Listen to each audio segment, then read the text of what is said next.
Salve pessoal, tudo bem? No caso de hoje, no Pesquisa OVNI, vamos falar sobre o caso Bebedouro.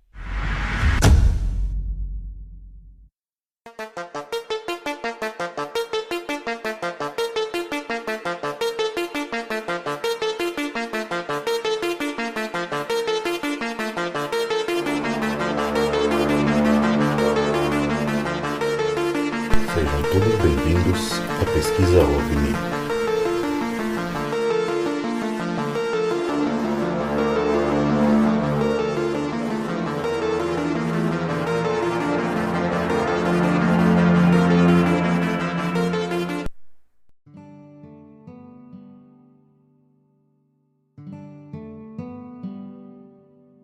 No dia 4 de maio de 1969, o soldado José Antônio da Silva estava pescando em uma lagoa em Bebedouro, próximo à região de Matozinhos, Minas Gerais.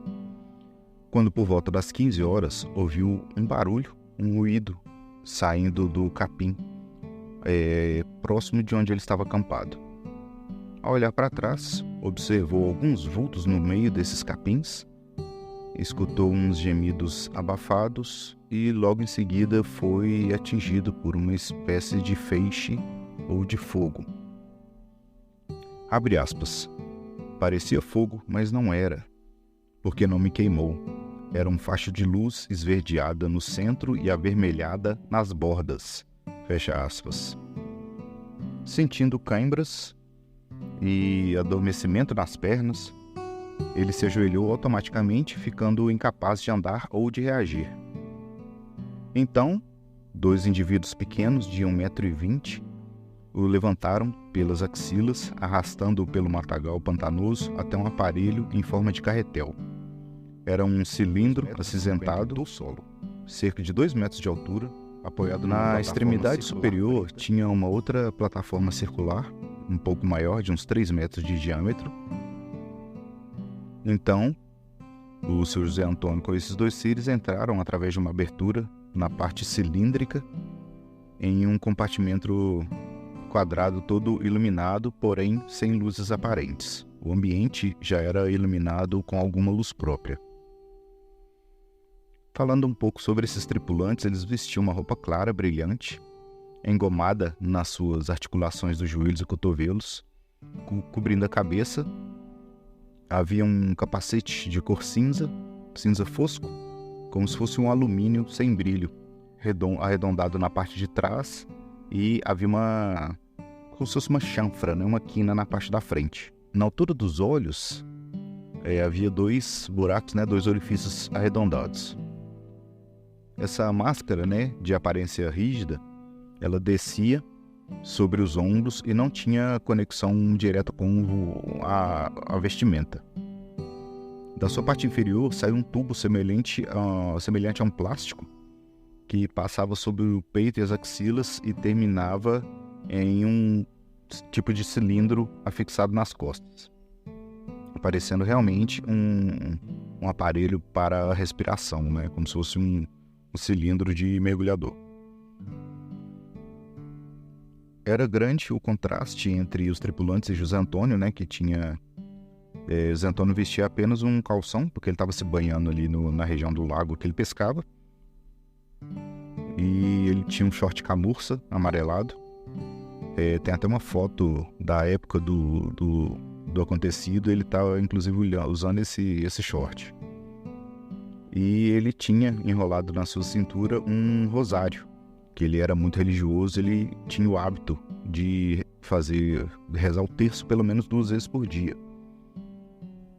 E ele também tinha um gorro, que era de meia calça feminina, que ele usava para manter o cabelo protegido de poeira, esse tipo de coisa. Voltando para dentro do aparelho, os 2 homenzinhos se sentaram o protagonista. Era um formato cúbico, não tinha perna, era um banco inteiriço, que era fosse um cubo, uma peça só. E colocaram na cabeça dele um capacete idêntico ao que eles estavam usando. E esse capacete também saiu um tubo, que mas ele não ficou sabendo como que eles adaptaram a parte traseira, né? O cilindro nas costas. Então ele imaginou que esse tubo tivesse conectado a alguma outra estrutura e não esse tubo. Então, do mesmo banco sentaram um de cada lado, né? Desses seres. Eles prenderam os pés do Zé Antônio e depois prenderam a cintura com um material duro e áspero. Depois prenderam a si mesmos, né? E aparentemente entrou um terceiro tripulante na cena, que sentou de frente pro Zé Antônio num banco separado. E após ele também se prender ali da mesma forma, né, nos pés e na cintura, ele acionou uma alavanca, fechando a escotilha por onde eles entraram e assim decolando a nave. Logo após a decolagem, os tripulantes começaram a falar de forma bem animada em um idioma desconhecido para o Zé Antônio. E à medida que o aparelho subia, a respiração dele ficava cada vez mais difícil, né? E ele relacionou essa sensação como se fosse se estivesse transportado dentro de um elevador, né? Subindo num elevador. A certa altura, além do cansaço que ele sentia no momento, né? Ele se sentia ainda parcialmente paralisado. A posição que ele estava sentado era uma posição bem incômoda, devido ao banco ser um banco rígido, né, e não ter apoio para as costas. E ele sentiu o adormecimento muito forte da perna e o capacete também era muito pesado. Inclusive chegou a machucar os ombros e a nuca do Zé Antônio, onde ele encaixava, né? Ele afirma que ele tinha uma sensação que essa viagem não teria fim. E quando a nave subitamente se apoia em algum lugar e para o movimento. Então ele teve a impressão que a nave pousou.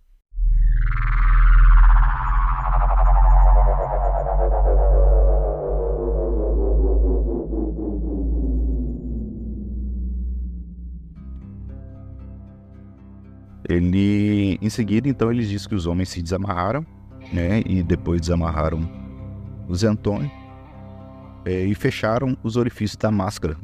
E daí em diante ele não conseguia ver, só podia escutar o que estava acontecendo. Em seguida, o pegaram novamente pelas axilas e o levaram a um lugar onde tinha um segundo banco que também era rígido, duro, né, como se eles tivessem mudado ele de sala. Só então eles abriram os orifícios da máscara. Então ele percebeu que ele estava num grande salão, tendo à sua frente um indivíduo sem máscara e sem o uniforme que os anteriores estavam utilizando. E conversando de forma bem alegre com os três tripulantes que fizeram o transporte dele até aquele local.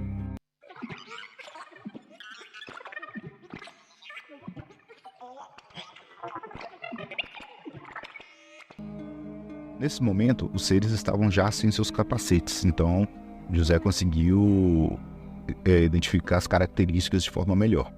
E segundo ele, esses seres tinham cabelos longos, ondulados e avermelhados, bem ruivos mesmo, uma barba grossa e comprida, chegando até o abdômen, pele clara, olhos arredondados grandes, com a esclerótica mais escura do que a pele.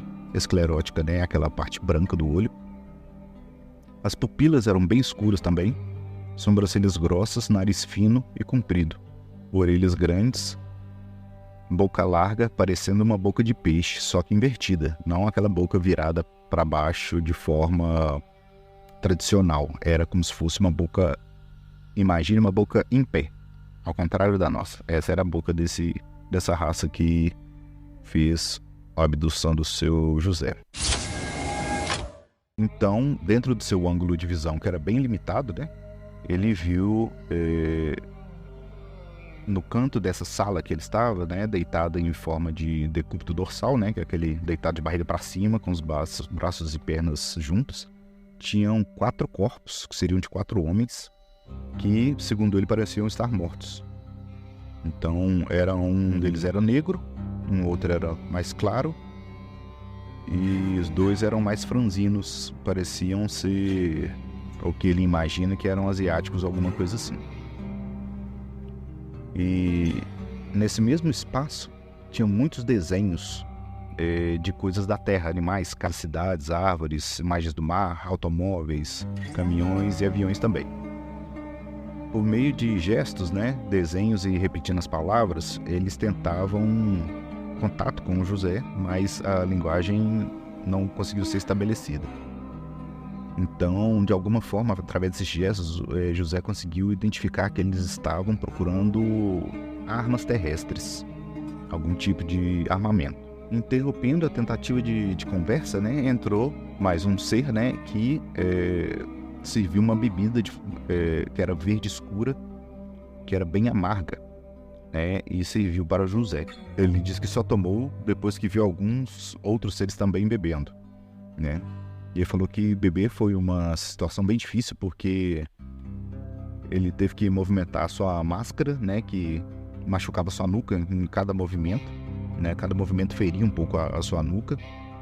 Então eles tinham que tentar levantar essa máscara para servir a bebida para ele. Então, dentro desses aspectos, né, que foram abordados na tentativa de comunicação com esses seres, né, o José não tem dúvida que eles estavam insistindo, né, para que ele os auxiliasse nos seus propósitos diante da nossa sociedade, né.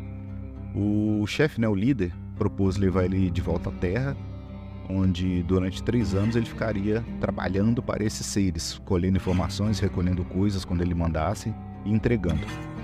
E depois ele mandaria buscar essa lista, né, digamos assim, de coisas. Dentro de um período de 7 anos eles retornariam para buscar esses itens. E finalmente eles deixariam ele em paz, deixariam ele na terra, digamos assim. Naturalmente José Antônio fez o sinal que não tinha interesse nessa proposta, digamos assim. Para reforçar essa negativa, ele começou a manipular o rosário, né? Começou a rezar em voz alta. Mas o chefe que estava conversando com ele, né, nessa tentativa de negociação, arrancou o crucifixo da mão dele.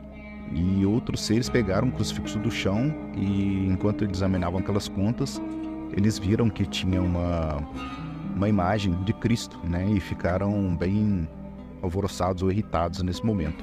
E nesse momento entra na sala um ser de 1,70 m com roupa escura, parecendo que ele estava vestindo uma túnica, né? Ou um hábito de frade, né? Entrou esse ser que estava descalço. Ele tinha barba e cabelo comprido, com um tom mais alourado, diferente dos outros seres. A pele era clara, ele era mais corado. Os pequenos seres, né, que estavam lá aparentemente não ligaram para a presença ou não conseguiam ver a presença desse ser, né? Ficou bem diferente a presença dele no ambiente ali. Durante todo o tempo que ele estava ali, não houve interação entre esses homenzinhos ruivos e esse ser mais alto. A presença desse ser trouxe alívio ao José Antônio, que classificou como uma pessoa boa, um dos nossos. E ele animou ainda mais com a mensagem que recebeu nesse momento. Segundo esse ser, teria passado revelações que haveriam de ser transmitidas somente após receber novas instruções, cerca de 3 anos após esse momento. Da mesma forma que esse ser surgiu, ele desapareceu. Os outros seres ainda se mostravam irritados com a questão, né, do terço e das respostas do Zé Antônio. O líder, então, deu o sinal para um desses guardas que fecharam vendaram, né, a máscara do Zé Antônio novamente e o prepararam para a viagem de volta, que transcorreu da mesma forma como da ida.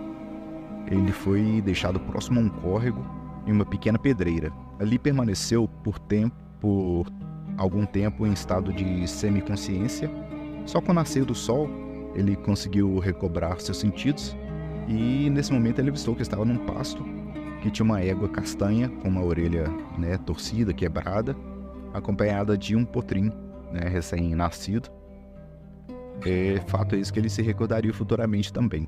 Então ele foi caminhando ali, tropeçando, né, e até encontrar uma rodovia, e passava um senhor, um trabalhador rural com uma enxada nas costas. Ele perguntou onde é que ele estava. Então esse cidadão respondeu que ele estava a 32 quilômetros de Vitória, no estado de Espírito Santo, e era dia 9 de maio, ou seja, num período de 5 dias ele se deslocou 517 quilômetros, né, entre Bebedouro e a periferia ali de Vitória, no Espírito Santo. Ele caminhou com dificuldade, pois a perna direita estava inchada até o joelho, com 3 feridas abertas, né? Os ombros também estavam feridos, abaixo da nuca ali, onde tinha o contato do capacete com a pele dele. Então ele conseguiu pegar uma carona até a cidade de Colatina, que era próximo do local que ele estava, né? Na verdade, ele já estava na área rural de Colatina. Foi para o centro urbano de Colatina e lá ele foi até a estação ferroviária, porque ele tinha consciência do trem Vitória Minas, que saía em direção a Belo Horizonte. Só que ao chegar na estação ferroviária para pegar esse trem, ele conversou com um funcionário, um agente, que informou que o trem demoraria muito para sair. Então esse senhor o levou até a sua casa, que era próximo ali, para que ele pudesse, né, se recuperar, tomar um banho, fazer um lanche, né? Nesse momento ele conseguiu comer algumas laranjas, nada mais que isso. Ao chegar em Belo Horizonte, ele foi abordado pelo agente de segurança Geraldo Lopes da Silva, a quem contou o que tinha ocorrido, e ele foi encaminhado até o quartel onde ele servia. Nesse quartel ele seguiu para a residência do major, que era o seu superior na época, Major Célio Ferreira. Fazendo um parênteses aqui, ele tinha um cargo que ele era um homem de confiança, como se fosse um faz-tudo desse Major Célio. Então ele foi enviado, ele pediu para, né, que entrasse em contato com o major confirmou que era seu funcionário e eles então levaram até a residência dele. Ele ficou em recuperação por alguns dias na casa do Major Célio Ferreira e posteriormente ele foi levado para a sede da Força Aérea em São Paulo para mais exames e tratamento. Nesse local, após exames de sangue, detectaram uma substância no sangue dele que não era reconhecida da nossa medicina. Posteriormente, tentaram classificar ele como demente. Diante disso, ele se disponibilizou de ir até o local onde foi deixado em Vitória, cerca do quilômetro 32, para provar sua história. E ele foi acompanhado de alguns oficiais, né, dessa base de São Paulo. E chegando lá, ele conseguiu corroborar sua história, ele conseguiu identificar o local onde ele encontrou a ferrovia. Então ele achou a fazenda onde ele tinha sido deixado. E nesse local ele conseguiu identificar a égua com o filhote, que ele identificado como a primeira coisa quando ele recobrou a consciência, para provar a sua história. Posteriormente ele ainda levou seus acompanhantes até o senhor que lhe deu a informação, né, o agente que trabalhava na estação de Colatina, que o reconheceu imediatamente, né, ainda confirmou que ele o levou até a casa dele e lhe serviu algumas laranjas para lanche.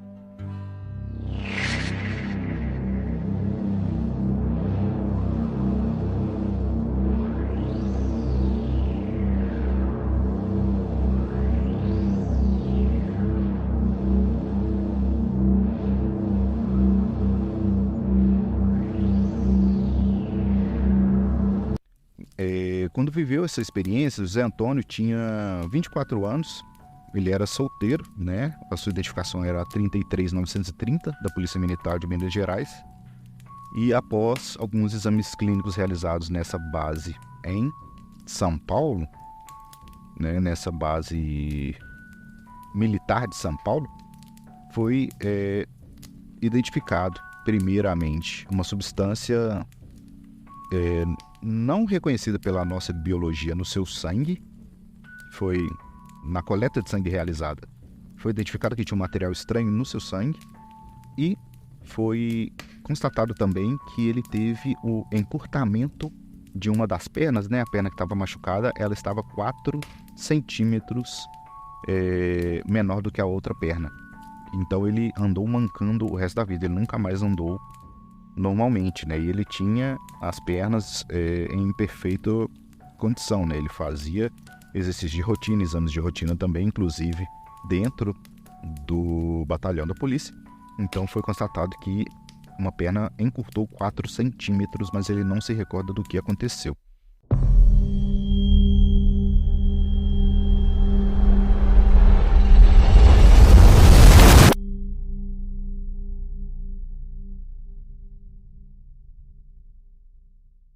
Então, gente, esse é o caso Bebedouro, é um caso muito famoso aqui de Minas Gerais, que deveria ter mais visibilidade também, né? Espero trazer um pouco de luz para esse caso, que é um caso bem legal. Eu acredito que o senhor José Antônio ainda é vivo, porque uma entrevista foi realizada há pouco tempo com ele, e ele mora num bairro próximo aqui de Belo Horizonte, né? Eu vou tentar contato com parentes ou familiares, que eu consegui um telefone e um endereço, então eu estou tentando contato para ver se eu consigo trazer mais informações atualizadas, né? Fazer um contato mais recente com ele. Mas esse é um caso bem legal que aconteceu no dia 4 de maio de 1969. Então, eu não sabia se vocês já conheciam, mas achei relevante a gente trazer para o canal. Beleza? Então por hoje é só. Fiquem bem, fiquem com Deus e até a próxima.